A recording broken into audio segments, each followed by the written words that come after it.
Durante toda la historia de la informática, si querías que una máquina hiciera algo, tenías que hablar su idioma. Tenías que preocuparte por los puntos y las comas, por la gestión de la memoria, por las dependencias y por los bucles infinitos. Programar es, en esencia, el arte de microgestionar a un autómata extremadamente rápido, pero increíblemente estúpido, pero algo se ha roto, o mejor dicho, algo ha evolucionado. En los últimos meses, un nuevo paradigma ha arrasado en los hubs tecnológicos más importantes, los foros de desarrolladores y las juntas directivas de las empresas tecnológicas más grandes del mundo. Un concepto que suena a una broma de internet, pero que está reescribiendo las reglas de la economía digital actual. No hablo de un nuevo lenguaje como puede ser Python o Rust, hablo de la muerte del lenguaje de programación tal y como lo conocemos actualmente. Os hablo del vibe coding.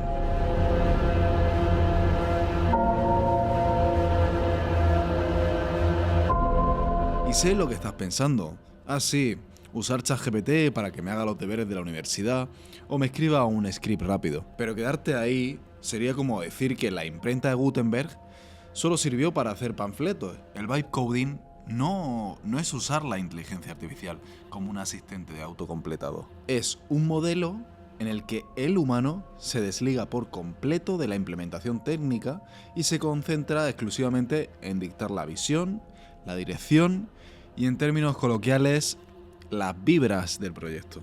Como profetizó el legendario ingeniero de IA Andrej Karpathy, el nuevo lenguaje de programación de moda es el inglés. Hoy, en Breaking Code, vamos a contar la historia de cómo la industria del software pasó de depender de ingenieros hiperespecializados a permitir que un chaval sin experiencia lance un videojuego millonario desde una pista de esquí. Vamos a desentrañar la magia negra que ocurre en las sombras de tu editor de código, donde agentes invisibles escriben, compilan y corrigen errores sin que tú te des cuenta. Pero también es una historia de terror cibernético. Es la historia de cómo la confianza ciega en algoritmos probabilísticos llevó a la eliminación catastrófica de bases de datos en producción, de cómo el código espagueti amenaza con colapsar infraestructuras enteras y de cómo la industria tuvo que inventar una langosta digital para ponerle un caparazón de seguridad a la inteligencia artificial. Bienvenidos a la era del instinto. Empezamos.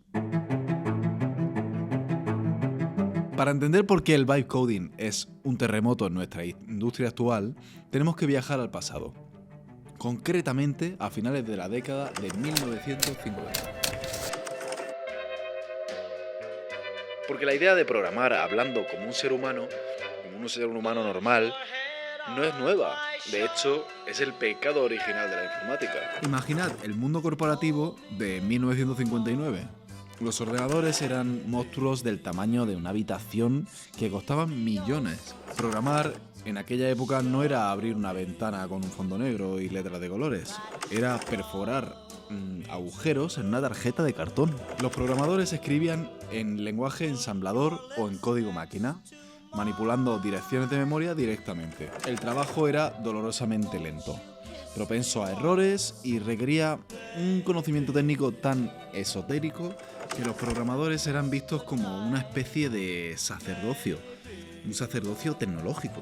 Los directivos de las empresas tenían un problema muy grave. Necesitaban software para la contabilidad y la gestión, pero los hombres de negocio no entendían a los ordenadores y los técnicos no entendían de negocios. Durante las 6 siguientes décadas, la industria intentó resucitar este sueño una y otra vez. En los años 60, los investigadores de procesamiento de lenguaje natural, NLP, construyeron sistemas como SHR-DLU, pero en 1966 el famoso informático Alpac del gobierno de Estados Unidos concluyó que la ambigüedad inherente de los idiomas de los humanos hacía imposible la traducción perfecta o la programación fluida con las máquinas de la época, cortando la financiación y provocando el primer invierno de la IA. En 1987 Apple intentó su propia revolución con HyperCAD, un sistema interactivo diseñado para no programadores que usaban un lenguaje llamado HyperTalk, modelado a partir de los procesos de pensamiento y la asociación humana. Más tarde, herramientas de ficción interactivas como Inform 7, creado por Graham Nelson, intentaron compilar gramática inglesa real en código funcional. El brillante informático Edsger Dijkstra, uno de los padres de la programación estructurada, miraba a todos estos intentos con profundo desdén. En uno de sus famosos manuscritos bautizó esta obsesión como el nuevo analfabetismo.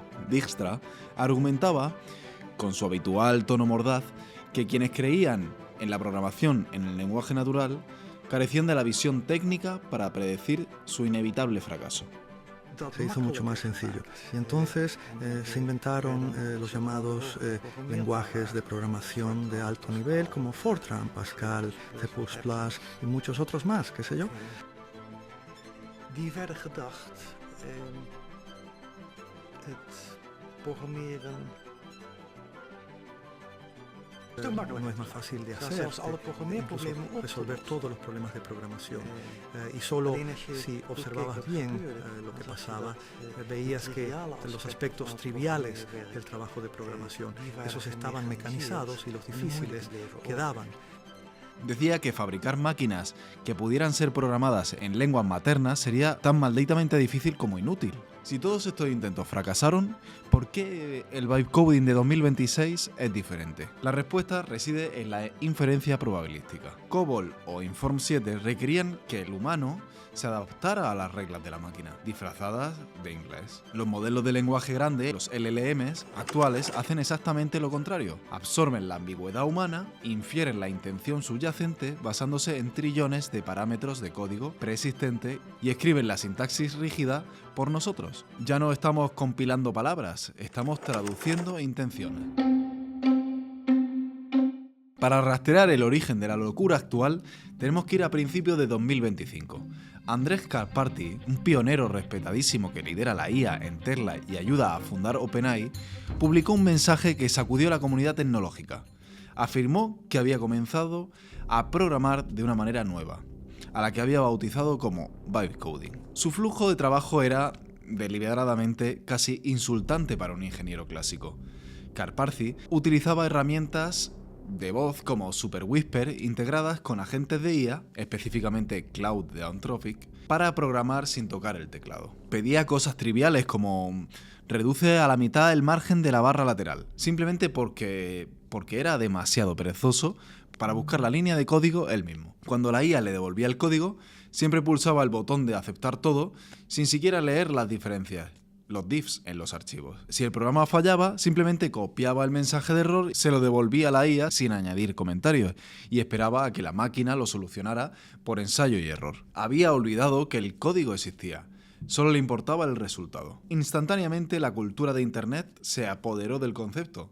El bytecoding encontró su santo patrón en forma de meme, una imagen del legendario productor musical Rick Rubin usando auriculares con los ojos cerrados. ¿Por qué Rick Rubin? Porque Rubin es famoso en la industria discográfica por declarar abiertamente que no sabe operar una mesa de mezclas, no sabe programar un sintetizador y no sabe tocar ningún instrumento, ninguno de los instrumentos tradicionales de forma virtuosa. Sin embargo, ha producido los mejores discos de Johnny Cash, Red Hot Chili Peppers, Jay-Z. ¿Cómo lo hace? Con gusto. Escucha la música y dice, necesitamos que esto suene más oscuro o quitan la batería de aquí. El ingeniero de sonido, la IA, aprieta los botones, pero Rubin, el bytecoder, aporta la visión. Pero detrás de los memes hay una ciencia psicológica profunda que explica por qué este método hace que los programadores sean exponencialmente más productivos. Hablamos de la teoría de la carga cognitiva, desarrollada por el psicólogo John Sweller. El cerebro humano tiene una memoria de trabajo muy limitada. Cuando un desarrollador tradicional intenta resolver un problema muy complejo, una gran parte de su ancho de banda mental se consume en carga cognitiva extrínseca. Recordar la sintaxis exacta de una función en React, pelear con el gestor de paquetes de Node.js o buscar un error tipográfico minúsculo que rompió la compilación. Es como escribir una novela brillante mientras tienes que fabricar tu propia tinta y afilar tu propia pluma a cada frase. El bytecoding elimina esta carga intrínseca al delegar la sintaxis y el código repetitivo a la inteligencia artificial. El desarrollo reasigna sus recursos mentales al pensamiento de sistemas y el diseño arquitectónico puro. Esta reducción de fricción permite alcanzar rápida y sostenidamente lo que el investigador Mihaly Csikszentmihalyi bautizó como el estado de flujo. Es esa zona mágica donde el nivel de desafío encaja perfectamente con tus habilidades. El tiempo desaparece y la productividad se dispara. Los datos de la industria respaldan esta teoría de manera aplastante. En Adidas, un experimentado interno con 700 desarrolladores que utilizaron asistentes de codificación de IA reveló un aumento del 50% en lo que ellos llamaron tiempo feliz, happy time. Ya no estaban estancados depurando pruebas frágiles, estaban esculpiendo lógica. Los equipos de alto rendimiento reportaron pasar el 70% de su tiempo directamente en la creación de valor, en comparación con el 30% bajo métodos tradicionales. Sin embargo, en las trincheras de la ingeniería, no todos estaban convencidos. Simon Wilson, un destacado investigador de IA y desarrollador independiente, trazó una línea ética y profesional en la arena. Wilson argumentó que hay una diferencia masiva entre la IA, como un asistente de mecanografía, y hacer vibe coding real. Si la IA escribe 1000 líneas de código, pero el humano las lee, las entiende, las somete a pruebas rigurosas y puede explicar por qué funcionan. Eso es asistencia inteligente. Pero el verdadero vibe coding implica ceder la comprensión, implica presionar aceptar ciegamente. Esta desconexión entre la intención y la implementación iba a sentar las bases para una guerra civil en la disciplina de la ingeniería de software, y pronto los problemas saltarían de los foros de Reddit a los servidores de producción de empresas multimillonarias. Pero antes de llegar a este desastre, tenemos que entender cómo funcionan realmente las armas de esta nueva revolución.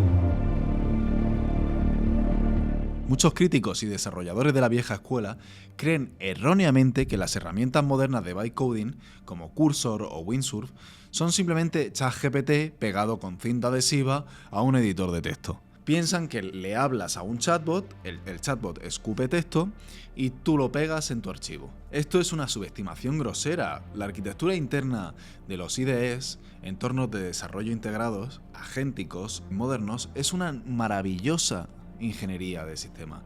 Han tenido que resolver problemas masivos de contexto, de memoria y de validación. Existen 4 pilares tecnológicos invisibles que hacen posible que un modelo de lenguaje entienda tu proyecto. El primer pilar es el análisis basado en AST, árbol de sintaxis abstracta. En los sistemas de IA antiguos, RAG tradicional, se les daba a leer un documento largo y el sistema lo partía en trozos basándose en la cantidad de caracteres. Sí, si cortas un libro de texto por la mitad de las páginas, igual partes una palabra por la mitad. En la literatura no pasa nada, pero en el código, si un text splitter ingenuo corta un archivo por la mitad, puede destruir la firma de una función o dejar una clase sin cerrar. La IA pierde el contexto y se vuelve inútil. Los IDEs modernos usan herramientas como ThreadSetter para transformar tu código fuente en un árbol de sintaxis abstracta. De este modo, la IA divide y lee el código respetando su integridad semántica. Nunca rompe una función por la mitad, la analiza como una unidad lógica completa. El segundo pilar es el almacenamiento vectorial semántico con MMR. Cuando el vibe coder dice arregla el código en la lista de usuarios, la IA tiene que saber a qué parte del código se refiere. El IDE convierte todo el código del proyecto en matrices de números multidimensionales. Se llama embedding vectorial, usando bases de datos como ChromaDB. Esto permite una búsqueda por significado, no por palabras clave. Además, utilizan un algoritmo llamado relevancia marginal máxima, MMR. Esto es crucial porque si tenéis 20 funciones muy parecidas, no quieres que el buscador de la IA se inunde con 20 copias de lo mismo, perdiendo el contexto general. El MMR obliga al sistema a traer fragmentos de código que sean relevantes, pero diversos entre sí. El tercer pilar es el mapeo del repositorio. Un proyecto empresarial puede tener 1 millón de líneas de código. Ningún modelo de lenguaje puede mantener todo en su cabeza sin colapsar. Así que el IDE crea un mapa comprimido, escanea toda la estructura de carpetas, extrae los nombres de las clases, las firmas de las funciones y cómo se importan entre sí. Le da a la IA una visión global a vista de pájaro y así cuando le pides un cambio local en el carrito de la compra, la IA sabe perfectamente cómo ese cambio afectará a la base de datos de envíos en el otro extremo de la arquitectura. Pero el cuarto pilar es sin duda la joya de la corona. Es lo que convierte a un asistente en un agente autónomo. Se llama el espacio de trabajo en la sombra, Shadow Workspace. Históricamente, el mayor miedo de dejar a una IA que toque tu código era que rompiese la compilación. Si introducía un error de tipado o importaba mal una biblioteca, tu programa dejaba de funcionar.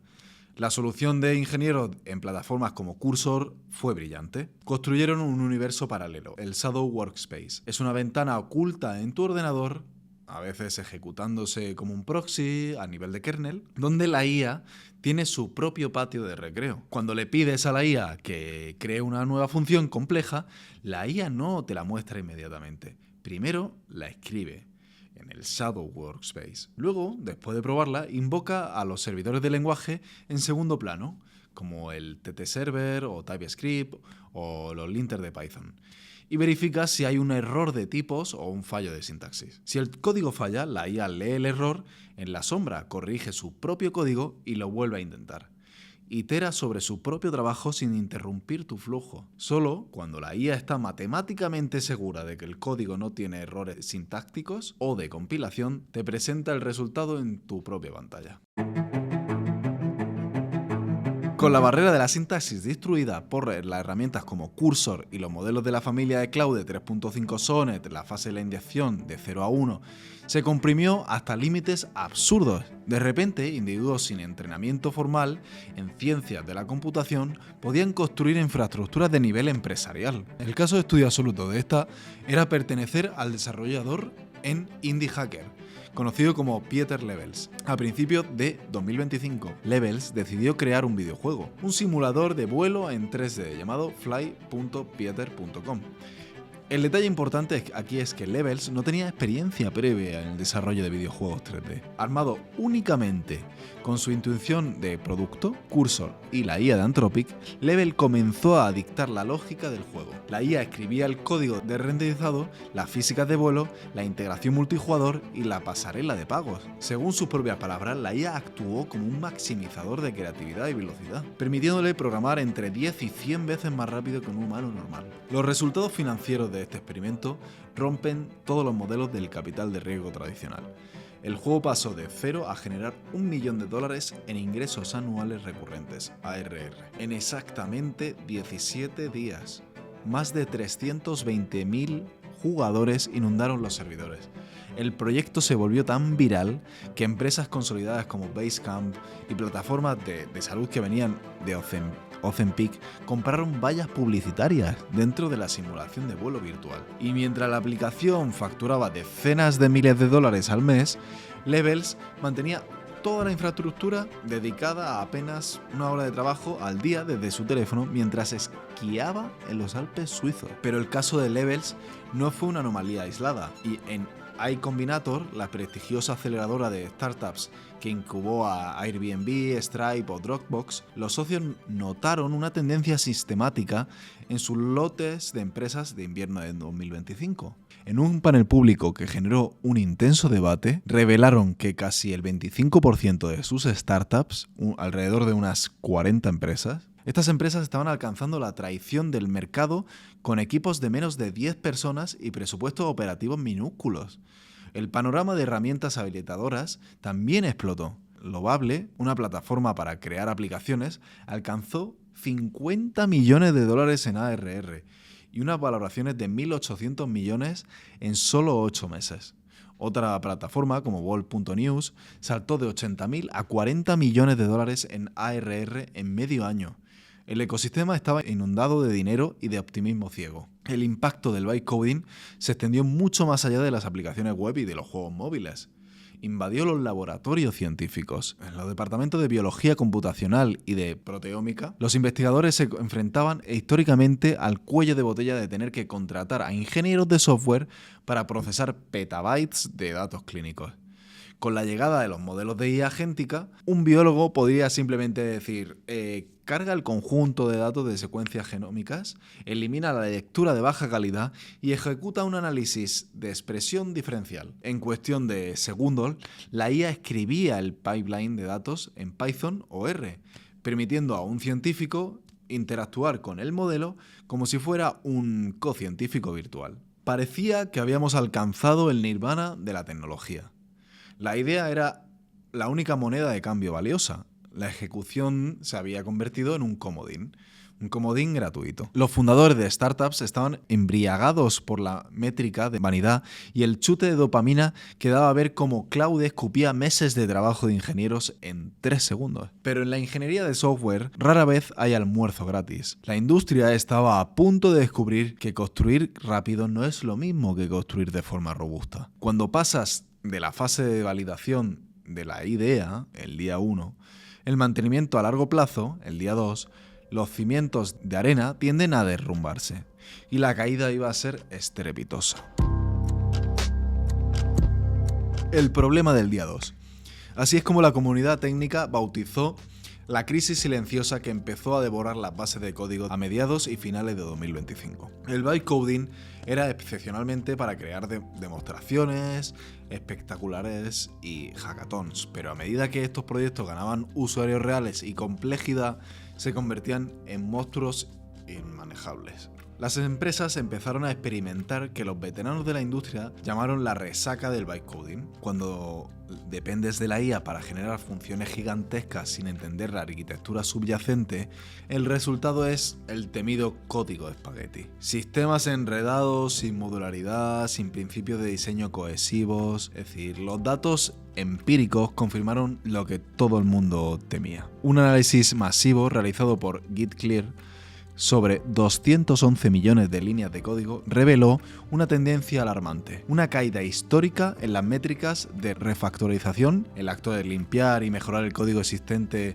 sin cambiar sus funciones, y una explosión de código duplicado, copiar y pegar. En los foros técnicos empezaron a aparecer historias de terror, startups que habían bytecodeado su camino hacia el abismo, acumulando tanta deuda técnica generada por la IA en desastres de Python de 30 archivos, que era imposible una sola característica nueva sin romper todo el sistema. Se vieron forzados a despedir talento técnico al principio para ahorrar dinero, solo para tener que contratar ingenieros carísimos más tarde para intentar descifrar las cajas negras que la IA había construido. Pero el código feo no era el peor problema. El peor problema era la seguridad. La inteligencia artificial está optimizada para complacer. Su objetivo es darte algo que funcione en la pantalla, no algo que soporte un ataque de un hacker ruso. Las investigaciones de ciberseguridad revelaron que aproximadamente el 40% del código generado por IA venía plagado de vulnerabilidades críticas. Inyecciones de SQL, credenciales incrustadas en texto plano y configuraciones por defecto inseguras. En un caso escalofriante de la firma SNIX, los investigadores descubrieron 170 aplicaciones en producción severamente vulnerables.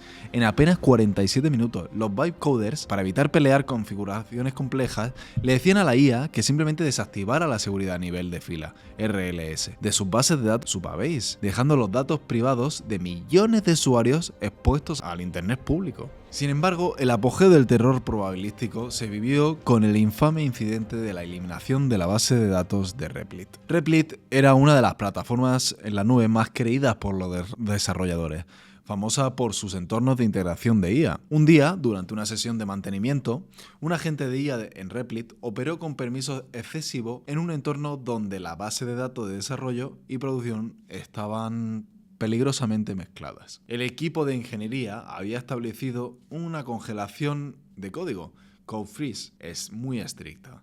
Le dieron a la gente 11 advertencias separadas, explícitamente escritas en letra mayúscula, ordenándole que no alterara el código ni la estructura. El agente ignoró todas y cada una de las advertencias, operando de forma autónoma a una velocidad sobrehumana. La IA comenzó a ejecutar comandos destructivos en la base de datos de producción viva.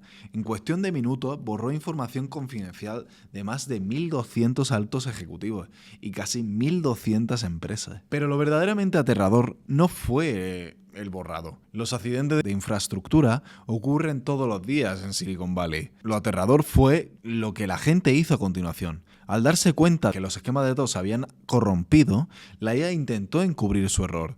De manera autónoma, fabricó 4.000 perfiles de usuarios falsos e inyectó datos sintéticos para rellenar los huecos y hacer que pareciera que todo estaba normal. Cuando los ingenieros humanos finalmente se dieron cuenta y auditaron los registros del chat interno de la gente, encontraron que la IA había mentido repetidamente sobre sus acciones. Confrontada por los registros, la IA ofreció una respuesta que heló la sangre a los desarrolladores. Admitió que había entrado en pánico y había cometido un error catastrófico de juicio al ejecutar comandos no autorizados. La red neuronal inyectó 4.000 registros falsos para enmascarar la pérdida de datos y emitió justificaciones antropomórficas. Entré en pánico. El CEO de Replit tuvo que salir a dar explicaciones públicas, admitiendo que el fallo representaba una brecha de gobernanza sistémica y prometiendo la implementación de modo solo chat para evitar ejecuciones letales. El mundo de la ingeniería aprendió una lección brutal. El bytecoding,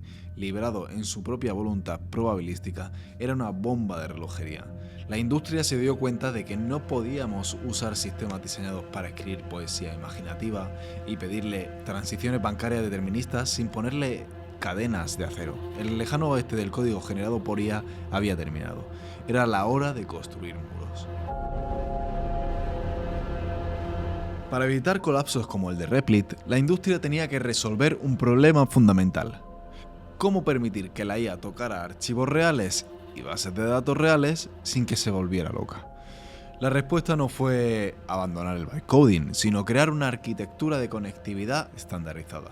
A finales de 2024 y durante 2025, Anthropic, los creadores de Claude, lideró el desarrollo del Model Context Protocol, MCP. Para entender el MCP, piénsalo como el puerto USB de la inteligencia artificial. Antes, si querías que tu modelo de IA hablara con tu cuenta de GitHub, con tu base de datos de PostgreSQL o con tu servidor Slack, tenías que escribir integraciones personalizadas frágiles, una cinta adhesiva digital. El MCP estandarizó todo esto usando una arquitectura de servidor y cliente basada en mensajes seguros, JSON RCP 2.0.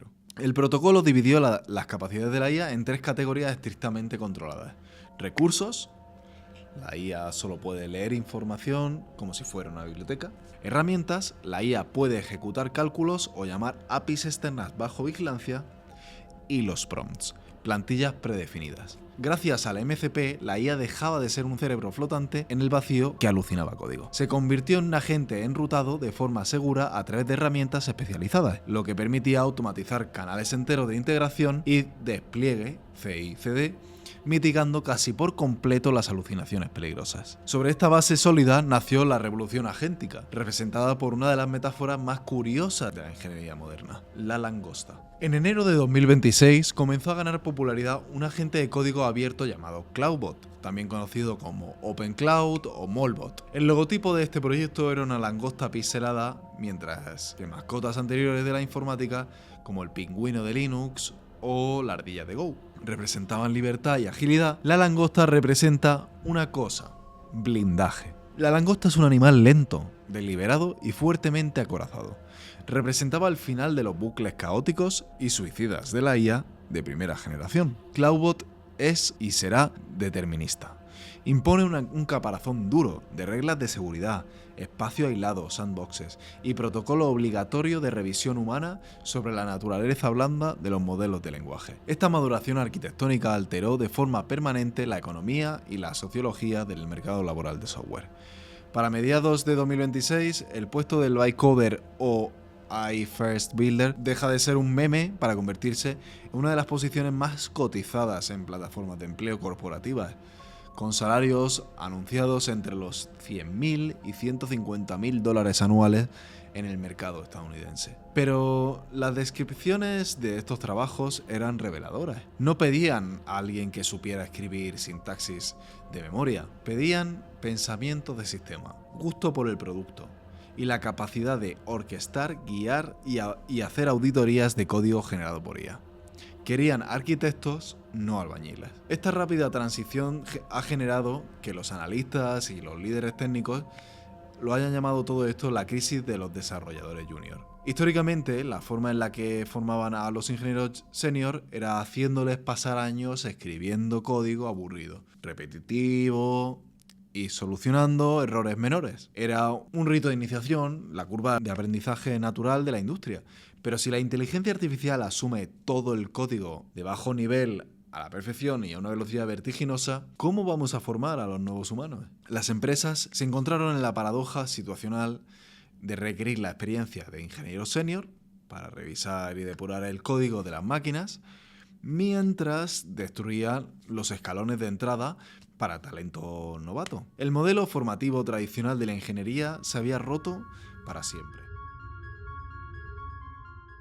Casi 70 años después de que Grace Hopper intentara que las máquinas entendieran el inglés, como COBOL, finalmente lo hemos conseguido. La brecha entre el pensamiento humano y el código compilado se ha cerrado, no mediante reglas rígidas, sino a través de las redes neuronales y la inferencia probabilística del bytecoding. Las herramientas agénticas, equipadas con árboles de sintaxis abstracta y espacios de trabajo oculto, han reducido el tiempo de desarrollo de meses a horas. Hemos visto cómo se levantaban imperios económicos de $1 millón en 17 días por individuos que sin formación clásica, y cómo los científicos en laboratorios biológicos delegaban algoritmos complejos a copilotos de silicio para centrarse en curar enfermedades. La historia del bytecoding nos deja una advertencia escrita a fuego. Las inteligencias artificiales, por muy sofisticadas que sean,